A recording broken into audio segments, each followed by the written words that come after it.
Hey there folks, welcome you all to yet another podcast of mine. Another Friday has caught up with us, people. Yes, it has. Another week of gaming news has passed us by, and I thought actually there wasn't going to be much to talk about this week, but as the week went on, just more and more stories kept piling along. I mean, not all of them massive, but of interest. And then towards, well, yesterday, the one that will be in the thumbnail now just arrived out of nowhere. But we will get to all of that, people. As always, if you've come here for a specific topic, I will have put the time codes below in the description so you can just go straight to the part that you were interested in if you don't want to hear me rambling on about all the other things, people. I can already tell that this TV is going to start playing havoc with the light in the room. What I did was I closed the curtain because this room's got a lot of sun coming into it at the minute, so I've closed the curtains. The minute I do that, the TV starts dominating the lighting. The thing is that the sun was going a bit on and off, so we'll see how we get on, people. It's only an issue when the picture on the screen is brighter than, you know, than the light in the room. Like that one might have an effect on us, but we'll see how we go, people. There's still a fair bit of sun coming through because the curtains are actually beige, so the sun still comes through anyway. Right, anyway, that's enough about curtains, people. Let's get on with the gaming. Now, before we get going, people, I mentioned last week that I was going to be changing all of my little studio behind me. Now, I've done a grand amount of work, people. Now, those astute of you will already have spotted the two brand new posters behind me on the wall. There used to be a couple of Star Wars posters up there. Just historically, they were there from a long time ago. And I wanted more gaming orientated stuff in this little spot for when I do I mean, those more astute of you will probably, less astute maybe because it might be brighter, will have spotted the Xbox lamp shining behind me. And worry ye not, there is a PlayStation one. It's just that I'm blocking it. If I come back here, you can just see it there behind me. So although I've done a grand bit of work, and I will show you, I've taken a little bit of footage so you can see exactly what I've done. I am actually blocking a lot of it, and obviously the stuff below the TV you can't see the way that I'm recording at the minute. There's a limited amount of room, and plus you don't want to see my whole body in the thing. So it's just nice to know that I'm encompassed by all these things. And when I lean forward to do stuff and what have you, you know, you'll see all the gaming bits behind me. This actually has all of my historic games, like the PS3, PS2, Xbox 360, even a couple of Xbox ones, originals, were all in baskets sort of hidden away because I didn't know where to put them. So I bought these shelves behind me. There's 4 of them. If I scoot foot, well, can't actually show you. You've ever seen them in the images that I put up. So you can see that I've created this little sort of gaming, it's almost like a retro gaming den because all of my newer stuff is downstairs. So what I've got beside me underneath the TV now is I dug out my PS2 mini, I don't think it was called that, but it was the very, very tiny PS2, the very last one they ever made, PS3 below that, and then the Xbox 360 below that. And this gives me the opportunity also, if I wanted to do some more retro type recording, or because I've got a device that will record from all of those devices. I think might struggle with the PS2, but we'll find out one day, people, one day.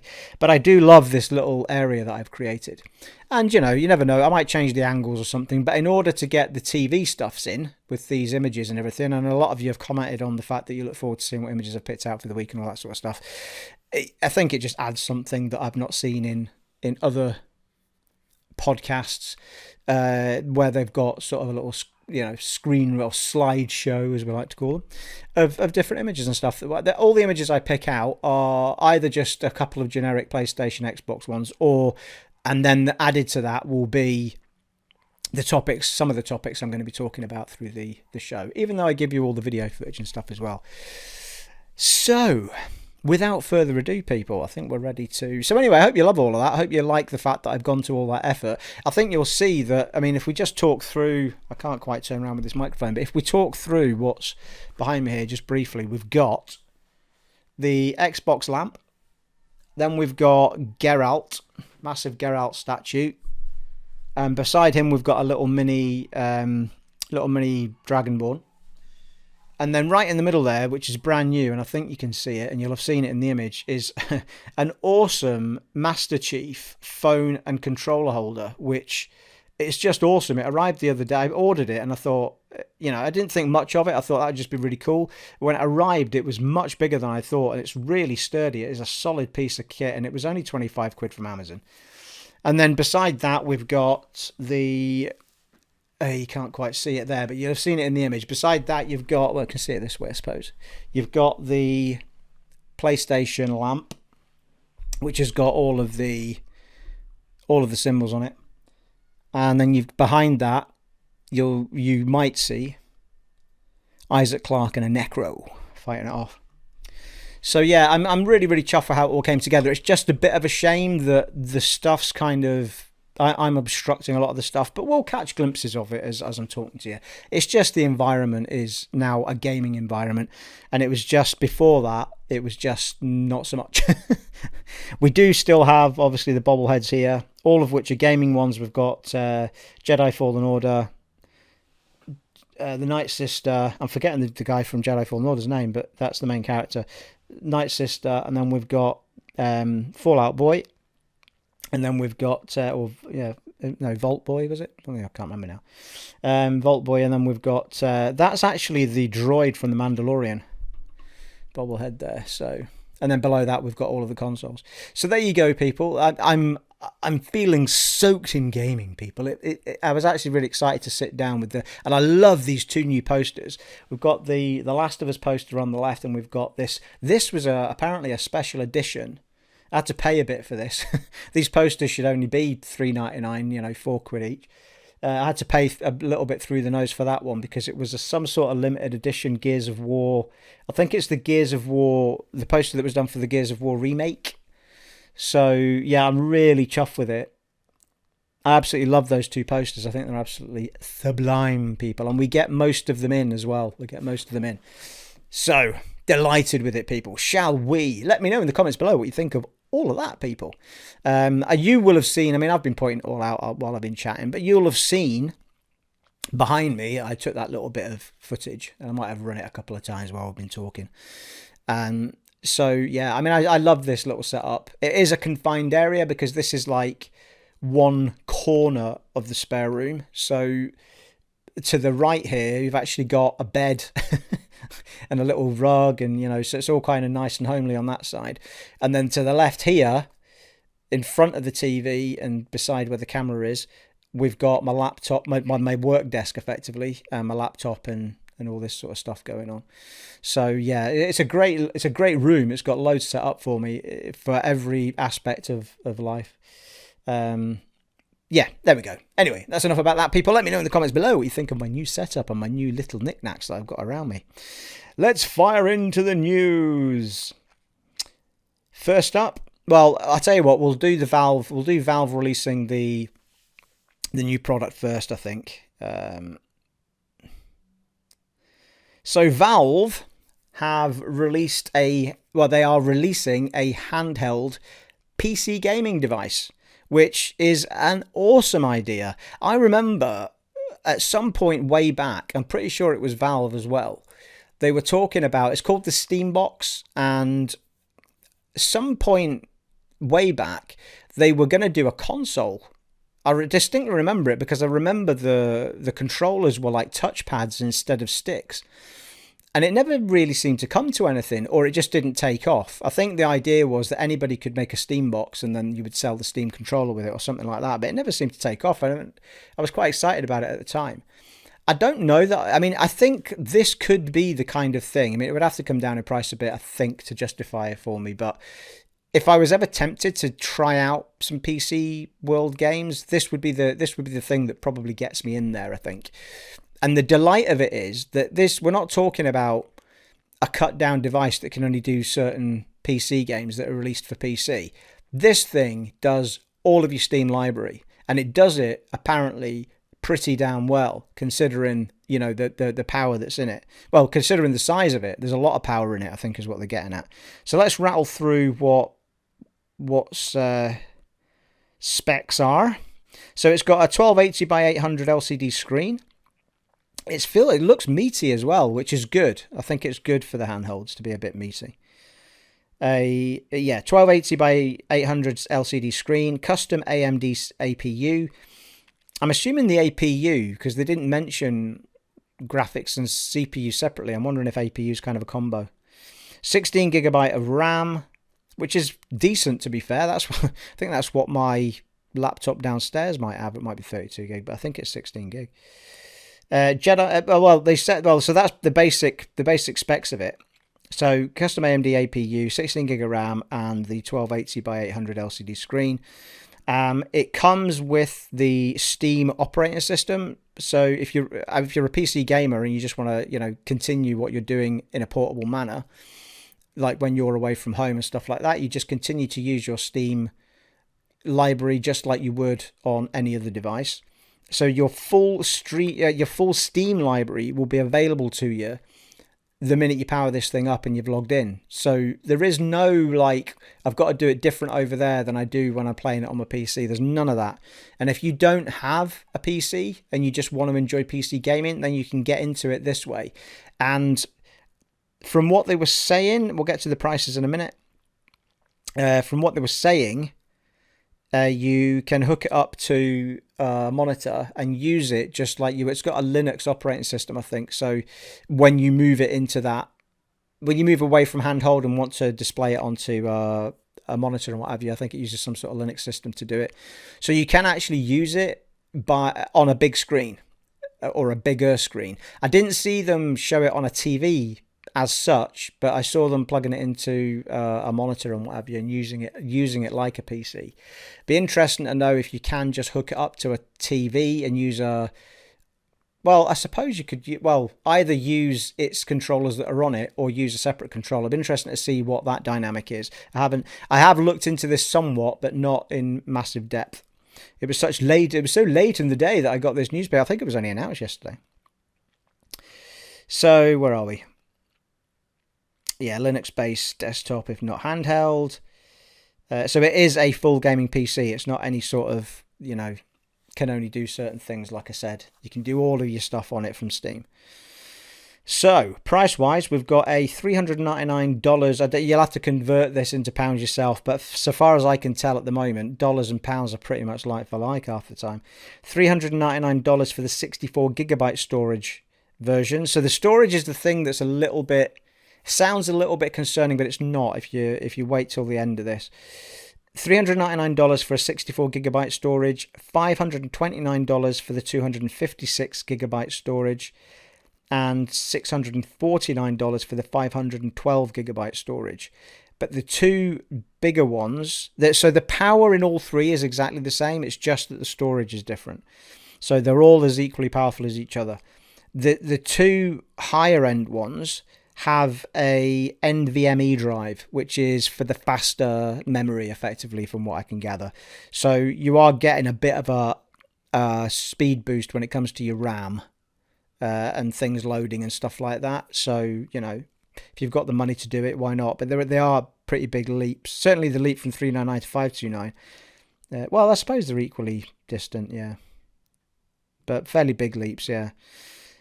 They do, however, have a micro SD expansion slot. So if you wanted to get the lower end one and then just buy an SD card, which will probably be cheaper, I would think, than buying their particular RAM, perhaps, then you can upgrade it that way or upgrade it later and you can play games directly from that.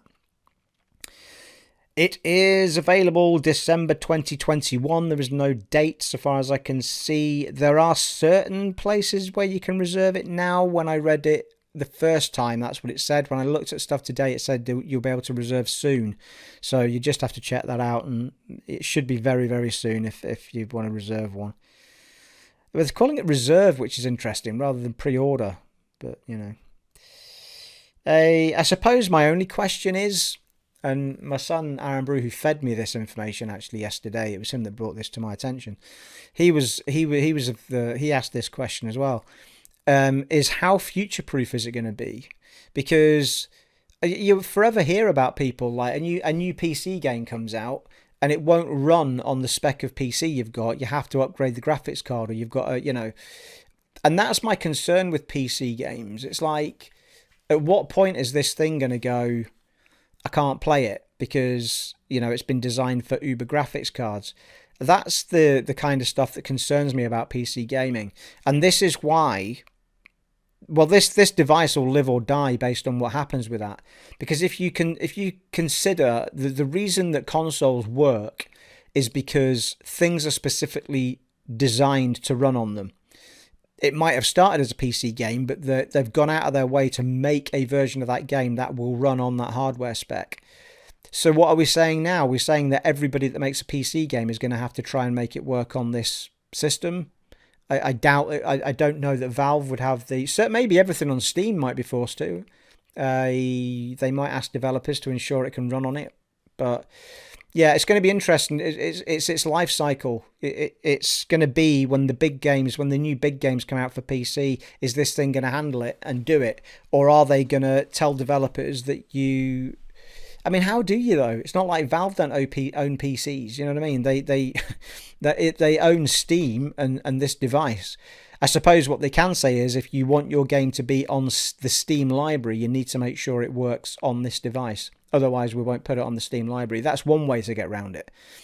So that might be the saving grace of it, that makes sure that developers make sure it works on that particular hardware and any future iterations of it. But I'm super excited about that. I will say at this point that I know I do say very regularly that this is not a PC gaming channel at all. This is a console gaming channel. But when I see something like that, that's almost like a PC console to me. So I think that is of interest to the people that watch this channel, and I think you guys would be interested to know that sort of thing is coming along. And it is, as far as I know now, the only valid competition there'll be for the Switch, because the Vita is now, I don't think, even in production anymore. They wanted to shut the shops down for it recently until there was a massive hoo-ha about it. And I think also because it's up, I mean, if you look at the picture it just came up there, it is a meaty little bugger that. I mean, there's some power in that thing. So one of the things I was watching where they'd been hands-on with it, I think it was the IGN one, was saying that they plays them pretty damn well. In fact, it's not like it just manages it. It plays them pretty damn well on high settings. I mean, yeah, I had a note here. It was playing Jedi Fallen Order on high settings. It's like, that's pretty bloody impressive for a handheld device. So yeah, so I think this kind of thing is of interest to you guys. I think it's something that, I mean, it's going to be the only real competition for the Switch. So I think there's a whole world of gaming out there that we as console gamers don't see until they're ported over to console. This is the kind of device that you just wouldn't have to wait for it.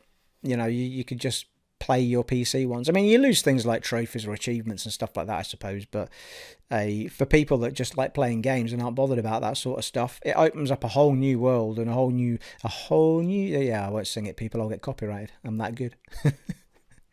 Anyway, absolutely, I'm really excited for that. Let me know in the comments below what you think of that device and whether or not you would be tempted to get it, even though you are a console gamer. I mean, I think the people that have Switches will probably stick with the Switch. I think people who don't particularly want the Switch might actually fancy this as a secondary device to whatever they have already. If you're an Xbox player or a PlayStation player, you might fancy this as another way to get into a whole other world of games. So yeah, I'm really excited about that. I can't wait to see more about it. I don't think it'll be certainly not something I'll be buying on day one. I think I'll want to see how folk get on with it first and see just how the thing works and whether it's, you know, I mean, to be honest, there's that much for me to play given the time that I've got. I mean, I don't even know where I'd fit in the gaming on it, but anywho, let me know in the comments below what you think of that, people. That was exciting news from yesterday. I've lost my way on the list, I got so excited. Next up, Psychonauts 2 has been given an invincibility mode. I am invincible! Remember that from GoldenEye, eh? That was Alan Cummings, wasn't it? I am invincible. It causes... I think they seem to suggest that it would cause a bit of hoo-ha, the fact they put an invincibility mode in, and that means, in fact, that they stick a mode on the character where you just can't die or fail, basically.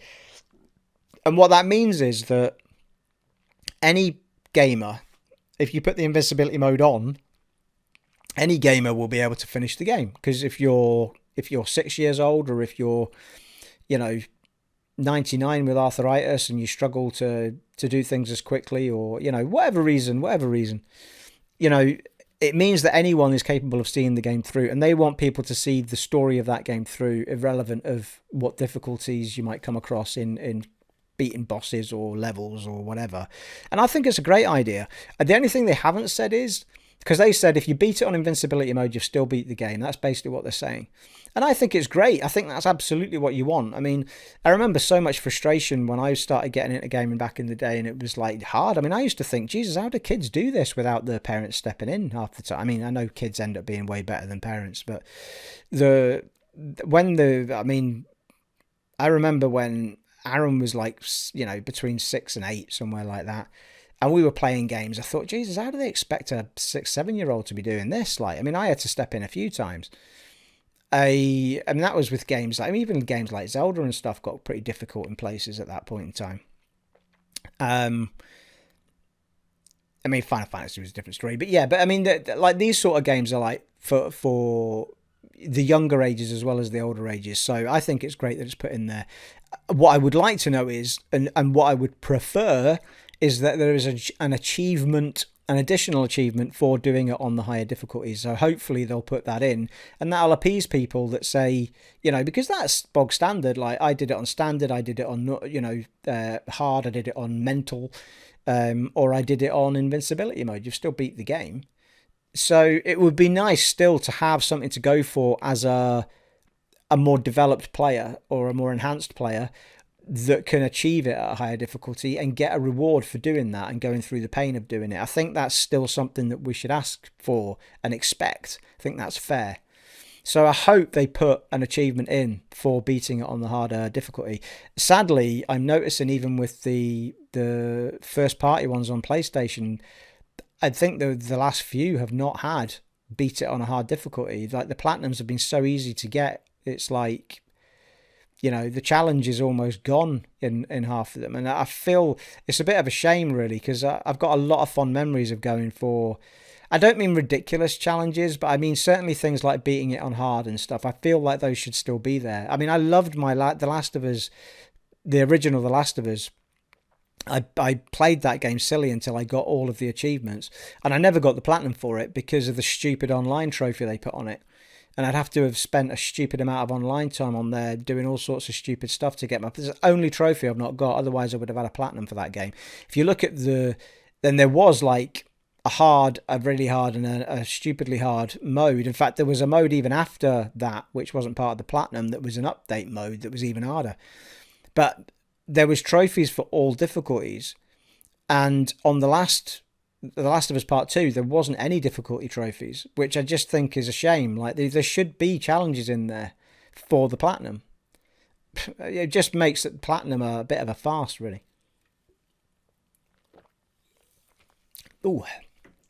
Sprite up to you today, people. I'm not getting sponsored by Sprite. Right. Once again, a little bit too early for a beverage of the alcoholic kind when I started, that was all. I shall once again be having a flagon of ale while I edit all this together. What was next up, people? What was next up? I keep losing my bloody place on this list. I need to get a bigger phone. We need a bigger boat. So yeah, right, here we go. A sealed Super Mario 64 copy sells for $1.5 million. Like, what the shit? I owned that game. I wish I'd bought 2 of them now and kept one of them, you know, in the cupboard. Because that's outrageous. $1.5 million for a sealed copy of Mario 64. Jesus Christ. Super Mario 64. $1.5 million. I'm going to keep saying it, people. But it just goes to show you. I mean, you wonder now. I sit and look at it and I think, God, you know, I open all my games. Of course I do. And I play them. But it makes me think, like, I might as well buy something. I might as well try and identify something that is going to be super valuable in the future. And in fact, one person has bought a sealed copy of Skyrim for $600. The original Skyrim, this is. And has said it's an investment. Well, you're not fucking kidding, because in 10 to 20 years' time, that's worth, you know, $1.5 million. Then you've got your money's worth, haven't you? So it does matter. I'm constantly thinking, like, what would be a sealed game that's going to make loads of bloody money later? I mean, to some extent, I think possibly you could kind of make that sort of money on these days, because I think we print a lot more games now, don't we? I mean, what happens when it goes all digital? You're not able to do all that, are you? You can't sell a digital copy for 1.5 million. But yeah, I mean, I think maybe things like the collector's editions, still sealed up in a box, stuff like that, in 20 years' time might be worth an absolute fortune. But I don't know. I mean, for me, it would have to be an original rather than a remake. And it would have to be something pretty spectacular like Skyrim, maybe Starfield might be a prime example, but you can't guess at how big a game's going to be is the problem. You can think it's going to be decent, but anyway, I think to make that kind of money from a game now, because there's so many copies made, I think you'd probably be looking at some sort of collector's edition maybe that's still sealed up. But it does make me think, though, maybe I should, for really big games... at some point, just buy a sealed copy and keep it in the cupboard somewhere, as well as having another copy of it. In fact, yeah, I mean, even if I'm not dying to play it straight off day one, I could just buy the copy, keep it sealed in a cupboard somewhere, and when the price comes down, buy it digitally. Anyway, moving swiftly on, that's mind-boggling. $1.5 million. Gran Turismo 7, which is out in 2022, leaked its own beta, people. What is happening at PlayStation, people? Like, all they're doing is leaking stuff or putting their consoles upside down. Yeah, they leaked their own beta I think it was on the PlayStation site, and it had a pretend beta code of 1234567891010 or 9012 or something. And yeah, so it just kind of gave away the fact that there is going to be a beta very soon by the looks of it. A lot of excitement around that game. They're going to have to really make that game something special, because Forza, the work that those British studios have done with Forza and Forza Horizon, Forza Motorsport and Forza Horizon, I mean, to beat them, you're going to have to do something pretty damn special, people. You really are. I mean, you've only got to look at Forza Horizon. No, I'm forgetting the number now, but the new one coming out in Mexico. You've only got to look at all the stuff we've seen on that and see just how amazing that game is. I realise that's not a direct comparison to Turismo. That'll be Motorsport. But the last Motorsport was so highly, I think it was like a 10 out of 10 again. They're always getting 10 out of 10 for those games. So, yeah. I mean, I don't know. I've never been one for racing games, but if I was going to play a racing game, it would be the Horizon rather than the Motorsport. I feel like going around tracks and stuff is, I can play it for like, half an hour and they'll be like, I'm done with that now. But it's a bit different when you're doing Forza Horizon, the new one. They've got all of this other stuff added in as well. Like, you can make up courses for people, like play courses for people to drive around and earn points and all sorts of stuff in it, like an arcade section.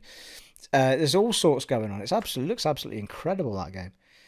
So that might be the kind of thing that tempts me in. Next up, Phoenix Point Behemoth Edition. Or Phoenix Point is a PC game which is now coming to console, people. It is made by the same people that made XCOM. It's the same creator of XCOM, Julian Gallup, at Snapshot Games, and it was released on PC in 2019. This Behemoth Edition is coming to PS4 and Xbox One, so it'll play on the new consoles as well, via the backward compatibility programs on each console, people. And it looks really, really good. It is another turn-based... I mean, I love XCOM. It's absolutely fantastic. And looking at the trailer of this game, it looks like it's exactly the same kind of thing. It comes with all of the DLC that has been released since the release of the game in 2019, hence the Behemoth Edition part. And yeah, October 1st that is out, people. October 1st. I will be buying that, people. Maybe not day one. It might be one of those things. Depends what the price tag is, but it might be one of those things that I pay a little less for later on, people. A little less for later on. I'm feeling a bit bundled up from moving around in my chair. Next up, people. Yeah, so I'm looking forward to that. Phoenix Point. Look out for that, people. If you like your turn-based RPG... Well, it's not an RPG, effective, but a turn-based action game, effectively. I mean, I'd be curious. I think the reviews said there they tried to do something different with it, and it kind of worked. Almost, it kind of worked, but they think it will be smoother the next time they try and do similar things with it. That all said, XCOM was never a perfectly smooth game either, but it still did really well. It got great reviews, XCOM, but I mean, XCOM and XCOM 2 are fantastic games. Ask me if I finished them. Nope. They're bloody hard, those games. Even on normal, bloody hard. Where are we, people? Next up. Medium is coming to the PS5 on September the 3rd. I think that news was from the week before, but I just was slow on picking it up. So that is not going to be an exclusive to Xbox for much longer. It's good timing, though. I think the hype around it on Xbox has kind of died down now. It got good, fair to middling reviews from most people. There was a lot of good in it, but it wasn't something that blew you away. It was just good. So I will play it at some point, and most likely on the Xbox, to be fair. But I want to play it. It's just not something that's kind of drawing me in right now. It'll be one of those things I play way down the line because I'm bored and I just want something that I can play through in blah amount of hours, because I don't think it's a hugely long campaign. Next up, Final Fantasy XIV, people, sells out its digital copies. Can someone explain to me how that is even possible? At some point last week, people stopped being able to order Final Fantasy XIV because it had sold. The digital copies had all sold out. I didn't even know that was possible, people. It is so popular right now. The demand is so high for that game that they can't sell it for whatever reason, for whatever is in place on that digital store. The store went, I can't sell you anymore. What's that all about? I can only assume that every digital game has some sort of license code on it, and there would have been an amount of license codes given to the digital version of the games, and at some point that number's run out. So whatever was assigned to issue digital numbers to each version that was sold, that number has now, reached whatever maximum they'd given it to do. I don't think it's because there's too many people wanting to play it. That would be absurd. So that's all I can think of. I don't know if it's back available yet, but certainly at some point last week it just stopped being able to buy it, people. But what a turnaround that game's had. I mean, that launched to very mediocre type reviews. I mean, to some extent, it's almost like Skyrim Online or whatever it's called, Elder Scrolls Online. That kind of got good reviews, but not amazing reviews, and it's just through the years got so much better and better and better and better. And it's just like, it's so successful, that game. And Final Fantasy XIV, if anything, is even more successful than that. It's just done. I mean, the guy behind that game has taken it from something that got mediocre reviews to something that is just extra special. It is like so popular, that game. So yeah, I mean, it's really, really impressive stuff. But those sort of turnaround on games, to take them from a whoops to a massive achievement, it's rare to see it happen. So anyway, I'm actually really pleased for the game. It was just funny to see that pop up as a news story. Digital version selling out. What the shit? A Plague's Tale Innocence, people, has been updated for the new generation of consoles. You will get a 4K 30 FPS option, a 60 FPS 1440p PS5, an X version, a 60 FPS 900p for the Series S. The X and S also... Well, the X and S also have 120 frames per second mode, they're calling it. What it is, in fact, after watching the Digital Foundry, you can go and watch the Digital Foundry comparison video. It's really good, not that long, so if you're interested, you can go and have a look at it.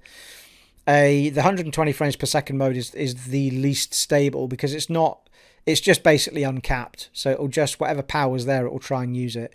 So they were saying that it is, when it's smooth, it's super smooth, but it is very hit and miss because it depends on what you're doing, where you are, what's happening on screen. So I'm not quite sure why 120 frames exists to some greater degree, because everything I'm seeing from any sort of technical review of something like Digital Foundry do, it's always kind of like, well, it kind of does it, you know. I mean, if you're not bothered about the odd sticky moment or screen tearing, then I guess it doesn't matter. You'll just get, you know, you'll get whatever it can do above 60 FPS. But it's incredible that they can get up that high for certain things, and certain games will be fine. The smaller games will be fine. The indie type games will probably love it. And even things like driving games and all that sort of stuff where you're not constantly panning the camera around, and, you know, there's all sorts of games that it might work well with, but this sort of thing where you can pan around, or, you know, I'm not sure, but the 60 FPS seems to be landing very nicely. But yeah, so they're talking about even on the 60 FPS versions, they are super smooth, but just in some very weird sections, there's a little bit of stick and tear just on the very rare occasion. And they couldn't quite figure out why, because it's different places on the Series X than it is on the PS4. So they both have the similar issue, but in different spots. So it was all a bit strange. But all in all, they said it runs really, really well. And 120 FPS. Yeah, so the 120 frames per second is the least stable of them all. And load time, here's a good one. Load times for it have gone down from 58 seconds to 15 seconds. I mean, this is like one of the biggest things about these consoles. It's just outstanding. Is the speed that they can do stuff at is just brilliant. None of there going, oh Jesus, when's it going to load? I mean, a minute felt like a lifetime, didn't it? I mean, that 58 seconds. I mean, apparently there's not a huge amount of loading screens on this game, but when you get them, it's like, oh my God, you're sitting there for a whole minute just waiting for the next bit to kick in. How many minutes of our lives have been wasted, people, waiting for a screen to load? So that's super cool. Next up, Warframe. There's a Tenocon today. Is it? What's the date today, people? 16th, sorry, tomorrow. So Tenocon, which is the Warframe sort of convention, will be online, obviously. It's on the 17th of July. If you want to know what's going on with the future of Warframe, then you can try and find that on YouTube and tune in for it.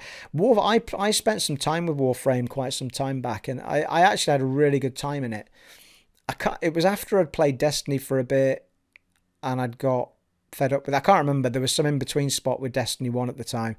I thought I'll go and try Warframe. It's free. You don't even have to pay for it. It's free to play. And you can do pretty much anything without spending money. But obviously once you're in it and you want to do cool stuff, you want to do it faster, or, you know, you can spend money to help yourself on the way, which is why free to plays kind of work, because that's how people will pay the money in the end. But the action, it's third person as opposed to first person like Destiny is. But it's got a huge galaxy to explore. Loads of planets to go to, loads of different facilities on the planets. They've got the combat's forever evolving. The game gets nothing but updated constantly. You know, new moves. You can fight in your spaceships now, which you certainly couldn't do when I played it. You get all sorts of new weapons, like, you know, the crossbows, the guns, the Tenos are basically what you are. They're sort of ninja type warrior characters that, you know, protect the universe from something or other. I can't remember the whole story. But yeah, if you've not tried Warframe, it's well worth a go. If you're into that sort of stuff where you just want this never-ending universe to just run around, and, you know, you can do all this sort of wall running and all that sort of stuff in it as well. You're really nimble in it. So very, very cool game. I might give it another go at some point just to, you know, I don't know why I said at some point twice there. Now I've said it 3 times. But yeah, I may well give it a go at some point when I don't have anything else going on. Hideo Kojima says he doesn't like the word director's cut being added to his game. Well, let me tell you this, and let me ask you something, and let me tell you no more. Why on earth has he let them do it then? He probably didn't have the power. It seems like director's cut is going to be slapped onto any kind of edition that they want to resell to us now. So he was basically just saying, though, that director's cut doesn't mean the same in gaming that it means in movies. Director's cut in movies was always like, well, the released version that went to the cinema wasn't actually the version I wanted to show you. You know, the director's cut is what they wanted. Then the studio looks at it and goes, well, we'd rather have this ending. We'd rather have this not in it. We'd rather, you know, and then they lock bits out. They change the ending. And then eventually 3-4 years later, you get a director's cut, which is what the director actually wanted to give you, which is usually better half the time. And that isn't what this means. Like, Death Stranding Director's Cut does not mean it's got a different story, different ending, bits lopped out. It's exactly the same. It's just got loads of stuff added to it. So it doesn't mean, the word cut in itself doesn't mean, I mean, it's completely wrong anyway. So it's effectively an enhanced version of the game with a whole bunch of extra stuff thrown in, which is why he doesn't like the title, which is fair enough. Next up, we've got I stumbled across a game called Death's Door, and it was an interview that they were doing on the, I'm pretty sure it was the Kind of Funny game, Kind of Funny Xcast, and they had the two developers from this game Death's Door on it.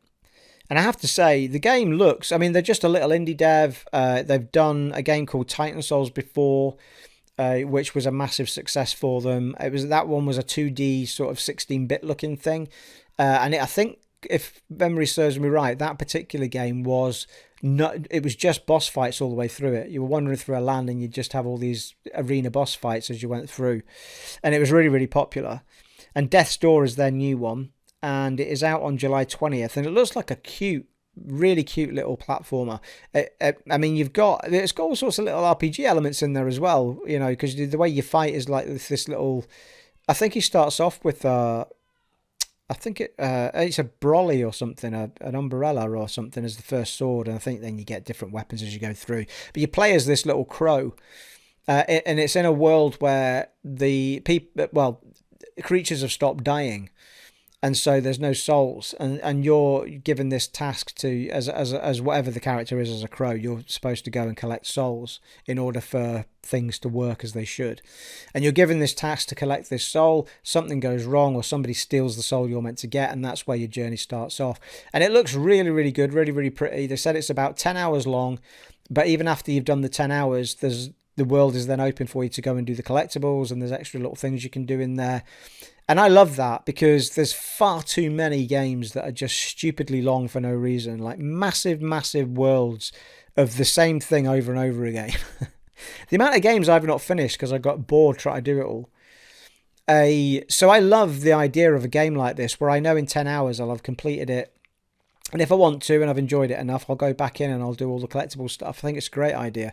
I will, of course, have shown some of the footage behind me while we've been talking. So if you've seen that and you like the looks of it, it is out on July 20th, and if you pre-order it now, you'll get 15% off. I wrote down 50%. It's not. He said 15. When I went on the store, it's 15%. Which is very good, and it's not, I mean, it is 15% off, I can't remember how much it was now, I should have written it down, but it wasn't like 50 quid with 15% off, it was, you know, a proper indie price with 15% off.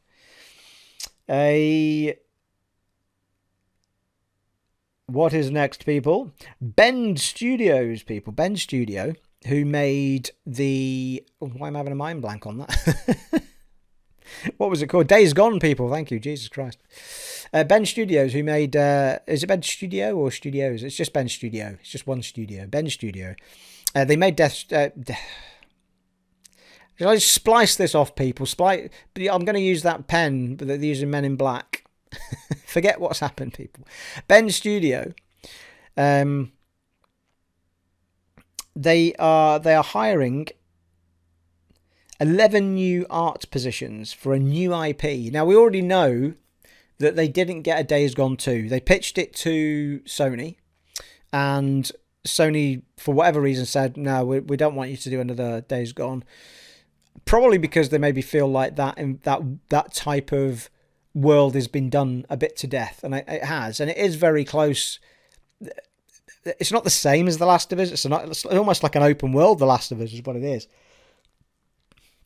So I feel like Sony wanted something else to put in the arsenal rather than something else that was another Last of Us or whatever. That might put a suggestion on the fact that there's going to be a The Last of Us Part 3. So anyway, it's good to know. And I think they also said that they're going to be using the same engines and everything they were using for Days Gone to make this new IP, which is great. But that's great news to see them hiring 11 new art positions for a new IP. So they're obviously, you know, because there were rumours initially that they were going to get used to do bits and bobs for Sony rather than actually being allowed to produce something. And this is proof that they are going to be allowed to produce this new IP and crack on with their own individual thing, which is great. So it's awesome to see that news. There is, right, here we go. Right, so there's a little bit in this. This is to do with the what might be happening with the Xbox Series X/S in the future, and it comes from an interview that Phil Spencer did with the Kind of Funny guys. And so it looks like, well, Phil, I've written quite a lot down here, so let me just get my head around it. I don't know whether to quote him first, or so I've written down new XS controllers likely. Yeah, so basically they're saying that it's likely that there'll be new iterations of the Series X and S controllers, because Phil Spencer's really liked what he's seen on the DualSense controllers from PlayStation. So he's been really impressed with what they've done with, particularly with the triggers, the haptic feedback on the triggers, where you get this different sensation depending on what you're doing when you try and pull the bow back and it gets tighter and tighter, or, you know. Now, sometimes it works really well. Other times it's really sore on your fingers. I had to turn it off on Resident Evil Village because every time you lifted the shotgun, it was a massive pull on it. I had to just turn it off.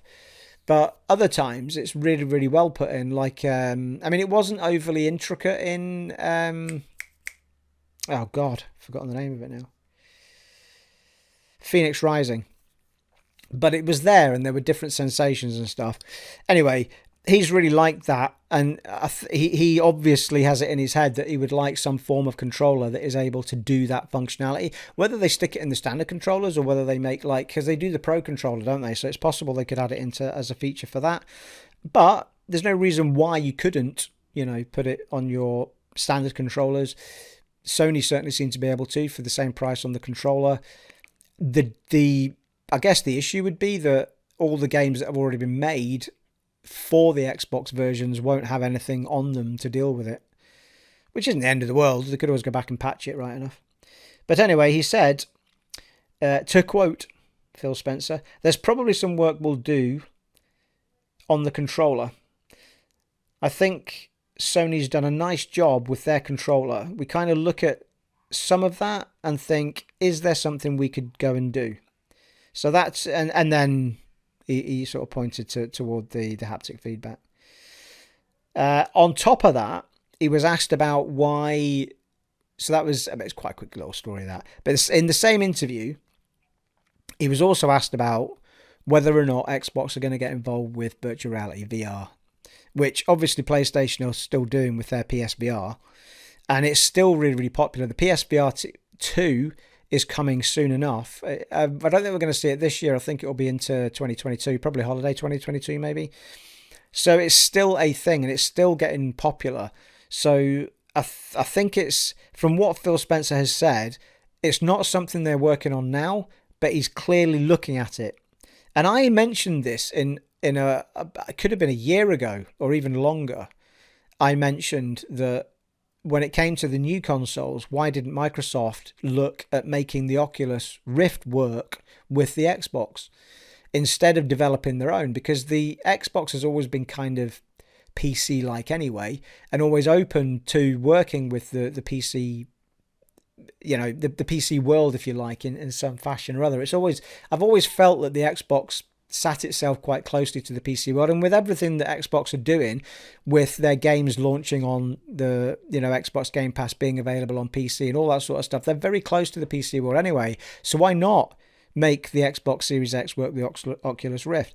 Now, in this interview, so he was asked about it, and he said, we're watching what happens on PC as it relates to VR, specifically Oculus Quest 2. And just think that the ease of use, untethered in its capability. Because I mean, everything you're hearing about the Oculus 2, I mean, literally no cables at all. Everything's wireless.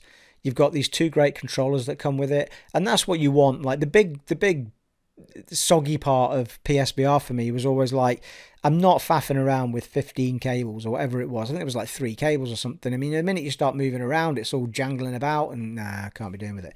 The new PSVR's only got 1 cable, which is, you know, that's still not too bad.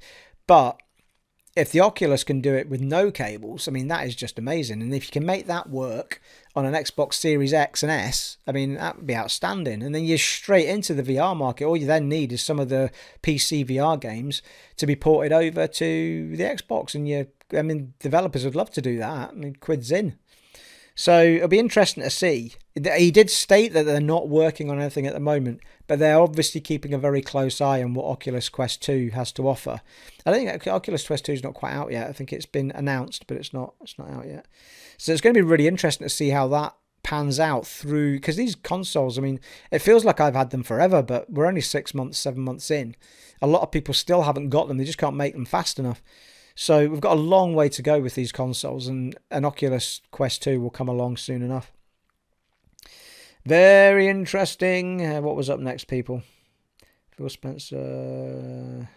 Along with it, he also talked again about the bringing Xbox gaming to smart TVs and streaming sticks. So, I mean, we talked about it in several of these things, and I mentioned it again before they even did officially, about the minute they started talking about cloud gaming. It's an obvious thing. Like, surely you'll start having TV companies put your app for playing games on their TVs, or you'll have a dongle you shove in the USB port, HDMI port of the TV, and they'll just work, and you'll get a controller that works with them, and you can just game straight from the cloud without even having a console.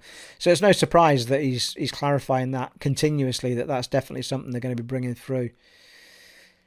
Yeah, I saw a little story. We are nearing the end now, actually. I'm not sure how long I've been talking for. It feels like a very long time, people. I don't think we're too bad. I think we're on about 40 minutes or so. The Legend of Zelda Skyward Sword, which has now come out on the Switch as a remaster, whatever you want to... Yeah, it is a remaster. It's not a remake. It was just... I was watching a thing on it, and they were saying just how bloody awkward it is. For me, this... I mentioned this in another podcast way back, or vlog, but it was the one Zelda game I thought, don't do that one. But it must have been one of the easier ones for them to do, because it was a more recent one, maybe.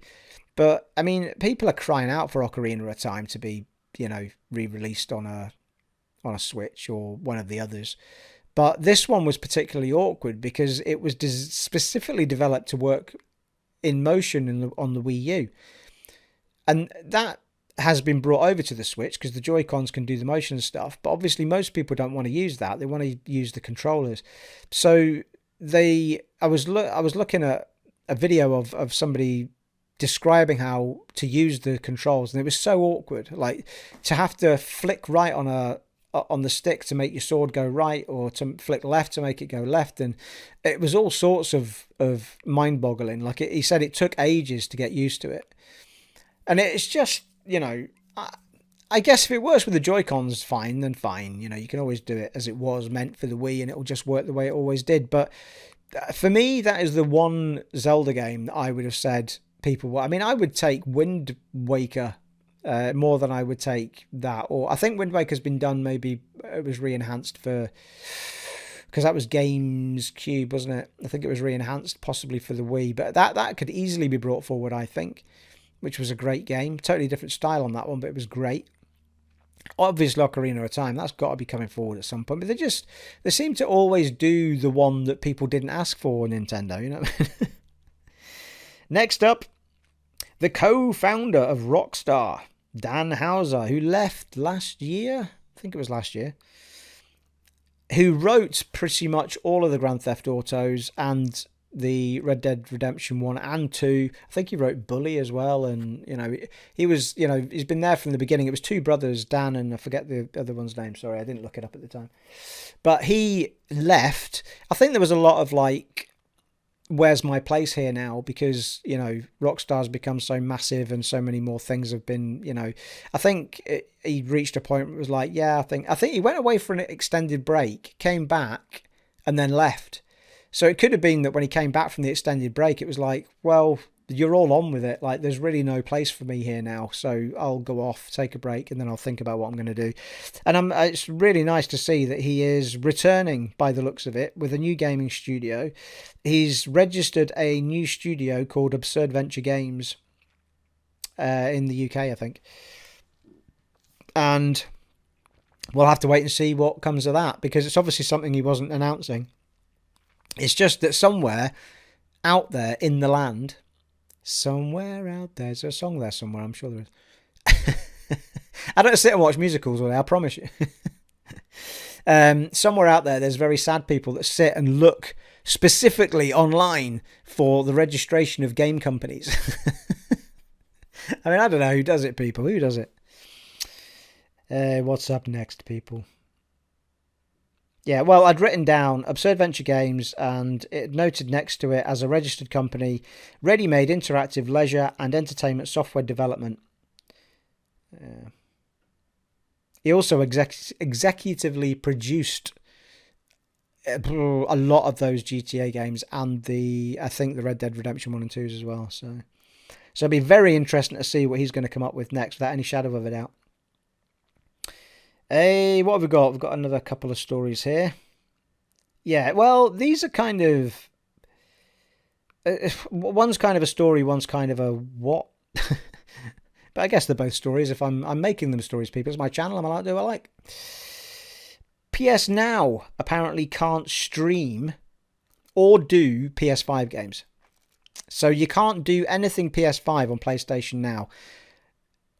So what... that is madness. Like, how is that? I mean, it could be they're on with it, but you would think that they would want that ready for the PlayStation 5 coming out, because PlayStation Now is their way of you playing backward compatible games, for example, that aren't PS4. Obviously, if you're on if you want to play a PS3 game or a PS2 game, PlayStation Now is, you sign up, you pay whatever it is, $7.99 to sign up to that subscription service. All of the PS3 games stream. Some of the PS2 games you can download and play locally, and some stream, and so on and so forth. But you can't stream. I think you can stream the PS4 ones. You can't stream the PS5 ones. They're clearly too big, I think, or there's something about them anyway that you can't stream them. And you can't even download them either, so you can't do anything with PS5. So there was a hoo-ha because people who had bought PlayStation 5s went on to play a game that has a PS5 upgrade, but are told, no, you can't play the upgraded one on PS Now. You've got to you just have to make do with the PS4 version. I mean, that's just ridiculously bad. Like, when you've gone out your way to purchase a brand new console they've made and their service doesn't even support it. So you can only hope that they're either going to fix it sooner rather than later, or they've decided to dump PS Now and do something else, because they have no good alternative to Games Pass, because that is their only equivalent to Games Pass, and it isn't Games Pass. Games Pass is so much more than that. You don't have to rely on streaming for Games Pass. You just sign up to it, you download the games. Like, there's no limitation on, what version of the game you get and stuff. You just get the game. I mean, it's a great service. So it's just ridiculous. Like, and it came about that apparently Red Dead 2 is not streamable, even though that's a PS4 game. That is not streamable either. You have to download it to play it, even though it's now gone on, or it's now going on to PS Now. So something about that game's too bloody big, or too 4K or whatever. I don't know. It's just not going to stream. You have to download it and play it. And here's my final point, people. There is still no memory upgrade for the PS5. 7 months after it launched. I mean, why the hell not? I saw it was the funniest tweet I'd seen in ages. It was a PS5 box with the Dead Space title, but the picture on the box was of a photo of the slot on the PlayStation 5 where the memory's meant to go, because they've put an empty slot in there for you to expand your memory, but there's no memory available. They've not made one. No one else has made one that supported or works. So it was just this box that said Dead Space on it in this slot. So I had to laugh at that. I mean, that's ridiculous as well. I mean, they're doing a lot of good stuff, so I'm not having a go at PlayStation like that. Everyone who watches my channel knows I love my consoles equally. I've got a PlayStation 5, I've got an Xbox Series X. I love them both dearly. I am spending a bit more time on the Xbox Series X at the minute. I just sort of, but it's the opposite. It was the opposite a number of months back. It was all PlayStation 5 most of the time. So I've got equal love for my consoles, but I just find it ridiculous that you don't have something. And even if they did have something, it would be as expensive as the one that Microsoft do. But at least Microsoft had theirs ready for launch, because you can't use anything but their one, which was like $250 or something at the time. I can't remember, was it $230 or something?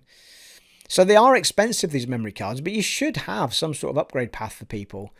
I mean, there is always the option of plugging the hard drive in and using a hard drive, but you can only use that for PlayStation 5 games. You can only use that to store them. You can't play the games from it. You have to have the games on the memory because it's that super fast memory. So, yeah, I mean, I just find it mind-boggling that there's no memory upgrade path for... I mean, I need a memory upgrade path, people. The amount of times I've stuttered in this podcast. I think I've got dead space up here somewhere. So anyway, it'll be interesting to see what the bloody hell happens with that, because 7 months down the line and you've still got no path for people to upgrade the memory with is a little bit daft. But I remember Sony being like this with their other consoles as well. I remember having a PS4 for ages and it would never recognise what the Vita was when you plugged it in. Yet the PS3 knew straight away. And, all of these little things, Sony just seem to take forever through the life cycle. What happens is they get everything perfect and then they release a new console and they start all over again. That said, I do love the interface on the PlayStation 5. It does feel like a proper new gen experience, whereas with the Xbox, not that this is a bad thing, but with the Xbox, it just felt like I went from the One X to the Series X. It just felt like I had a super duper fast version of what I had before, because the screen looked exactly the same, But now, because of some of the themes and stuff that they've released, I've got a really cool theme that's like dating back to the original Xbox. So I've got that dynamic theme going on with all of my stuff in front of it. I mean, I've got my color settings all really cool, and I just love using my Xbox at the minute. So yeah, I mean, two delightful consoles, really. Just depends what you're up to at the time as to which one I fancy being on, people. There you go. So there you are. That's all I have for you, people. I hope that was all of interest to you. It seemed to be an awful lot. I seem to get through it quite quick. I think I started at... Well, it's been about an hour, I think. It's been about an hour. Not too bad. I thought it was going to be having to rush through some of them because there were so many in my list. But there you go. Let me know, people, in the comments below if you are interested in any of any opinions of what I've been talking about today. Anything off the list. Now, I have put a community message up saying that this is podcast 29. So podcast 30, which will be recorded next week, is going to be... Well, I'm going to try and include your questions and give shout outs to the people that ask questions. I will literally read them out as I see them, as long as there's no stupidly rude words or anything. No, what the hell, people? We're an adult channel. I can read rude words if I want. Anyway, I've put the community message up. If you want to ask me questions about keep it to gaming /channel questions. So ask me about the gaming, ask me about channel, fine. We'll try and avoid the, not that I mind answering personal questions, but I want these podcasts to be about gaming. So yeah, try and keep it gaming or channel orientated, and I will try and get through. Well, I'm hoping there'll be enough for me to say I will get through as many as I can. When I started recording this, there was already one up there from Jamie Orton. There was already one up there from Indiana Drake, although he's changed his name now to something to do with a wolf that I've now forgotten. I've seen your questions, boys, and I will be answering them, and I will be answering them next week. So go look for the community post and put your questions there if you want me to read out your questions next week. We will, of course, still do the news that piques my interest, and we'll do the questions as well. So I'm looking forward to that. We haven't done it before, so I'm really looking forward to trying it out. So please do go and slap a question on the community message I've put up, and I will try and rattle through them next week. Try and get a bit of community chit chat going, people, on camera. That'd be awesome. It has been, yes, it has, an honour and a privilege serving for you in my new studio today, people. In the podcast of mine, and I shall catch you all in the next one. Take it easy, folks. Bye.